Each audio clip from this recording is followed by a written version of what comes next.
السلام عليكم ورحمة الله وبركاته. ازيكم يا حبايب قلبي؟ عاملين ايه؟ يا رب تكونوا بأتم صحة واحسن حال. جايلكم النهارده في فيديو جديد، فيديو مشوق. تابعوا معايا لاخر الفيديو عشان تعرفوا انا عملت ايه. يا ريت لو انت ما انتش مشترك معايا في القناه يا ريت تشترك وتفعلي زر الجرس عشان يوصلك مني كل جديد. تحط لي اللايك والكومنت القمر بتاعك وتنوريني طبعا وتبقي اخت من اخواتي. بحبكم جدا يا احلى اخوات في الدنيا كلها. يا صباح الجمال على عيونكم او مساء النور على عيونكم على حسب ما انتوا بتشوفوني. زي ما انتوا شايفين حرفيا المطبخ يضرب يقلب وفيه كمية مواعين مهولة زي ما انتوا شايفين كده، لان انا المرات اللي فاتت كنت مهتمية جدا بالبيت بره وكنت سايبة المطبخ حرفيا كان متبهدل. يعني ده يوم واحد، قسما بالله ده يوم واحد.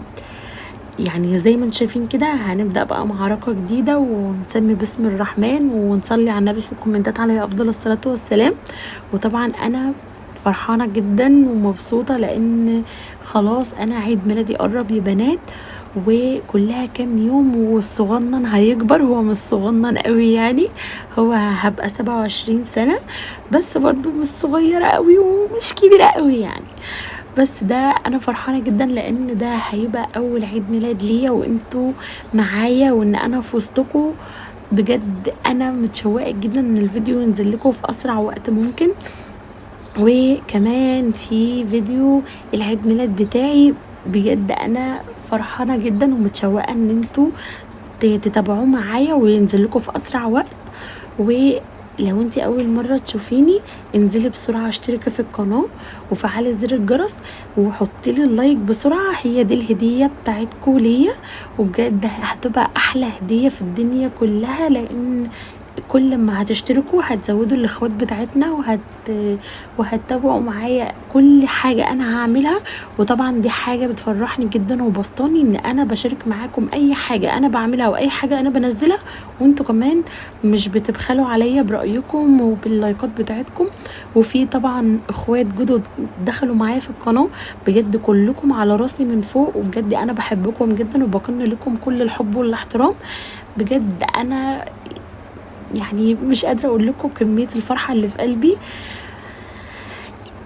بحبكم. يلا بينا بقى نبدأ الفيديو بتاعنا ونرجع بقى للمعركة اللي قدامنا ديت. زي ما انتم شايفين كان في كمية مواعين في الحوض جامدة جدا، فانا حاولت كده ان انا اتخلص من شوية فيهم ودحكت منهم شوية كده، وبدأت ان انا يعني اغسلهم كده واحطهم تاني في قلب الرشاقة. وهحط بقى الحاجات اللي قدامي على الرخامة ديت، لان في بواقي مواعين كده انا لسه ما دعكتهاش. انا قلت يعني انجز كده من حواليا شوية علشان اعرف اقف كده على المطبخ كده وانا بغسل المواعين وما تلبخش ومفيش حاجة مني تتكسر زي المرة اللي فاتت. زي ما انتوا شايفين كده بدأت ان انا خلاص قربت ان انا اخلص شوية المواعين اللي انا دعكتها، وهبدأ بقى ان انا ادعك بقى شوية المواعين اللي قدامكم دول.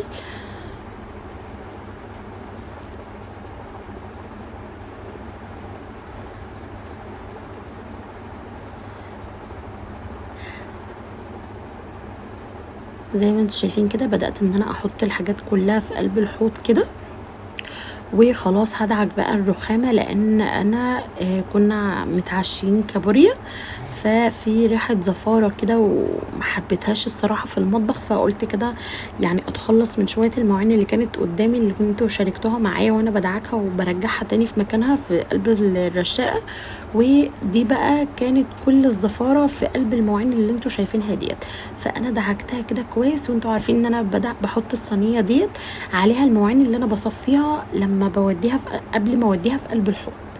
فاول حاجه دعكتها كده هي الصينيه ديت وحطيتها كده على جنب علشان اجيب المواعين اللي انا حطيتها على البوتاجاز واصفيها كده عليها علشان كل الميه اللي فيها تتصفى كده كويس. وبدات ان انا اخد كده المواعين اللي انتوا شايفينها ديت وادعك فيها كويس جدا علشان اضيع منها كل ريحه الزفاره اللي جواها. وهبدأ ان انا اركنها كده على جنب، وهبدأ بقى ان انا اطلع كده اللي في الحوض كده واحدة واحدة. وهبدأ بقى ان انا ارصهم كده على جنب علشان اغسلهم كده مرة واحدة. ونبدأ بقى نعمل حاجة تانية، وزي ما انا قلت لكم النهارده اليوم كله في المطبخ، اليوم كله رغاوي، اليوم كله صابون، اليوم كله تنظيفات وحاجات جميله جدا. يا ريت تتابعي معايا الفيديو لاخره وما تجريش الفيديو، وما تنسينيش باللايك، اهم حاجه اللايك يا بنات لان دي هديه عيد ميلادي. ولو انت اول مره تشوفيني اشتركي في القناه بسرعه، يلا شايفاكي اشتركي، يلا دوس على كلمه الاشتراك عشان تبقي اخت من اخواتي وتنوريني طبعا وتزودي العيله بتاعتنا، والعيله بتاعتنا بتكبر بوجود اي فرد جديد للعائله يدخل فيها. زي ما انتم شايفين هبدا كده ان انا ادعك كده المواعين كويس جدا. يا ريت يا بنات لو انتوا وصلتوا معايا الفيديو لغايه دلوقتي يا ريت نصلي على النبي في الكومنتات عليه افضل الصلاه والسلام، وتنزلوا تكتبوا لي في الكومنتات كل سنه وانا طيبه، وتقولي لي برده رايكم في الفيديو. يعني مش تقولي كل سنه وانت طيبه بس، لا تقولي كل سنه وانت طيبه وتقولي لي رايكم في الفيديو بتاع النهارده. هبدا بقى ان انا يعني ادعك كده اغسل كده المواعين اللي انا دعكتها، وهصفي بقى الحاجات اللي تنفع تتصفى في قلب تتحط في قلب المطبخ هحطها كده على جنب، والحاجات اللي بتتحط في قلب الرشاقه زي ما انتم متابعين معايا بحطها كده في قلب الرشاقه على طول، لان كل الحاجات اللي بتتحط في قلب الرشاقه ازاز، فانا على طول بحطها اول باول علشان ما اركنهاش كده على جنب علشان ما تتكسرش مني.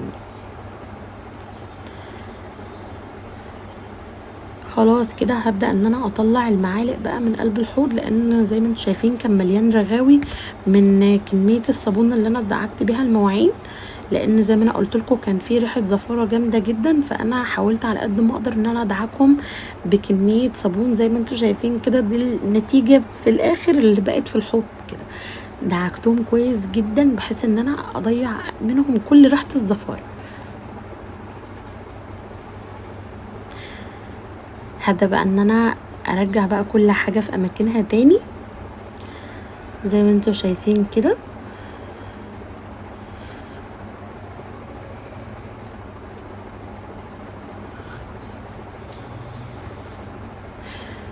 هاخد بقى الحاجة اللي معايا كده جزء جزء علشان فيهم حاجات ازاز، هاخدها كده يعني حاجة كده علشان ما يتكسروش مني، لان انا خلاص جالي عقده من ساعه ما انا كنت بغسل كده الطبق وفجاه وقع من ايدي اتكسر. يعني جالي عقده كده ان انا يعني اخد حذري او على مهلي كده في الحاجات الازاز عامه، لان الحمد لله ان هو المره اللي فاتت يعني زي ما انتوا شفتوا كده اتكسر نصين ومفيش اي حاجه حصلت وانا ما اتعورتش الحمد لله، بس بقيت ان انا اعرف ان انا اخد حذري من الحاجات الازاز بالذات.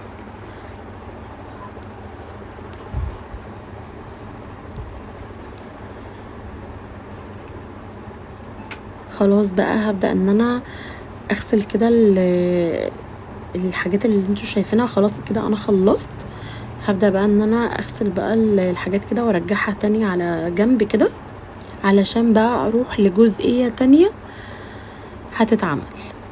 بس قبل طبعا ما امشي من المكان دوت لازم اخلصه كله وافنشه. طبعا انتوا عارفين ان انا عندي هس من الاستانلس، فلازم كده الاستانلس يكون بيبرق وبيلمع قدامي زي ما انتوا شايفين كده.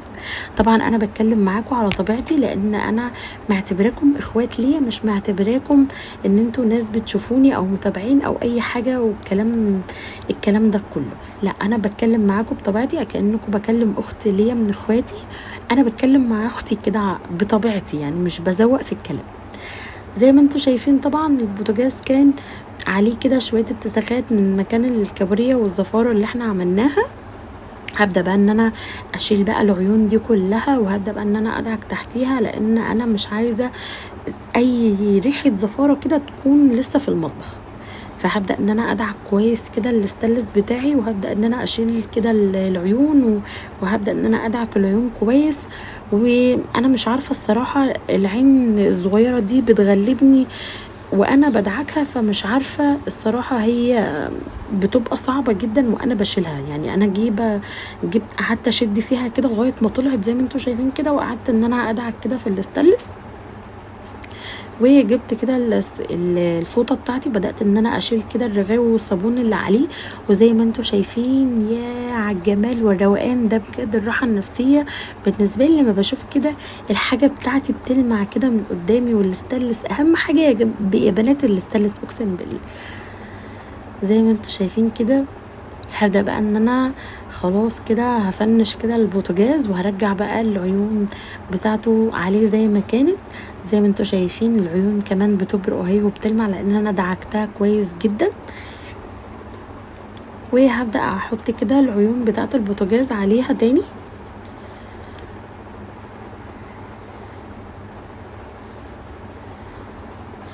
خلاص بقى هحط بقى الحوامل بتاعته عشان بقى خلاص اخلص بقى من البوتاجاز خالص. وطبعا انتوا عارفين العشق، انا ما اقدرش اتخيل حياتي من غير ما احتسي فنجان القهوه. كوبايه القهوه بتاعتي انا ما اقدرش استغنى عنها نهائي. زي ما انتوا شايفين كده ببدا ان انا احضرها معاكم، لان انتوا عارفين ان انا بحب ان انا اشارك معاكم اي حاجه انا بعملها.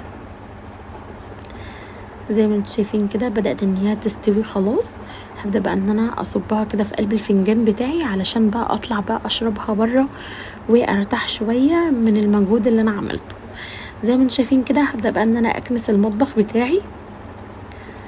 ودي الكمية اللي طلعت من قلب المطبخ، الحمد لله ان هي كمية بسيطة، ما طلعش منها كمية فظيعة. زي ما انتوا شايفين كده هبدأ بقى ان انا الم البواقي اللي طلعت من المطبخ كده. وهجيب طبعا شوية مية بكلوريكس الوان، وهبدأ بقى ان انا اروق كده ونعنش المطبخ بتاعي، واحس بقى بالبهجة والروائح الجميلة في قلب المطبخ كده، واضيع منه كل ريحة الزفارة اللي موجودة في قلب المطبخ. طبعا بقى هشد البوتاجاز، وشفت كارثة بقى حصلت ورا البوتاجاز كده. الحيطة لقيتها عليها فيها شوية اصفرار كده من الدهون. طبعا دي حاجة ضايقتني جدا، وانا يعني ما سكتش عليها. زي ما انتوا شايفين كده نزلت الرف بتاع البوتاجاز اللي هو الستاند بتاعه، نزلته. وهبدأ بقى ان انا بعد ما اخلص كده مسيح الارض بالمساحة ديت، هبدأ بقى ان انا اودي المية ديت. زي ما انتوا عارفين ان الحمام جنب المطبخ بالظبط، فانا بودي كل الكلام ده على الحمام على طول، وببدأ ان انا اغسله وادعكه كويس. زي ما انتوا شايفين كده هغير مكان البوتاجاز واحطه الجنب دوت. وهبدأ بقى ان انا انشف المية كويس جدا عشان لما اقف قلب المطبخ وانا بدعك كده الحيطان، يعني ما يكونش فيه اي ميه او اتزحلق او اي حد من الولاد يدخل كده يتبهدل من الميه اللي موجوده في الارض. اهو زي ما انتم شايفين في يعني كميه اصفرار بسيطه طبعا، وانا ما بحبش كده خالص، لان انتوا زي ما انتم شايفين ان البلاط عندي ابيض، فالحاجات البيضه بيبان فيها الوسخ على طول. يعني اي حاجه متسخه كده في الابيض بيبان على طول في ثانيه. فانا ما سكتش طبعا، جبت السلكه بتاعتي وقعدت دعك كده زي ما انتم شايفين، وجبت الفوطه وقعدت ان انا امسح كده مكان الصابون علشان اشوف لسه في مكان لسه اتساخات ودهون ولا لا. وطبعا يعني بقى في شويه حاجات بسيطه كده بدات ان انا ادعكها كده كويس.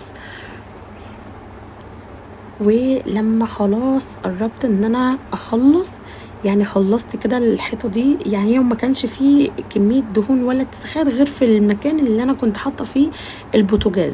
ودي الحيطه اللي انا كنت حاطه فيها ظهر البوتاجاز من ورا. طبعا زي ما انتم شايفين بقت بتلمع، وحطيت البوتاجاز في الركن دوت. وخلاص بدات ان انا بقى انشف الارض بالمساحه الميكروفايبر بتاعتي. وخلاص كده انا خلصت، وده الشكل النهائي يا بنات للمطبخ. يا ريت لو انت تابعتي معايا لاخر الفيديو ما تنسينيش بالاشتراك في القناه وتفعلي زر الجرس عشان يوصلك مني كل جديد. حطي لي اللايك وكومنت القمر بتاعك، بحبكم جدا. تصبحوا على الف خير.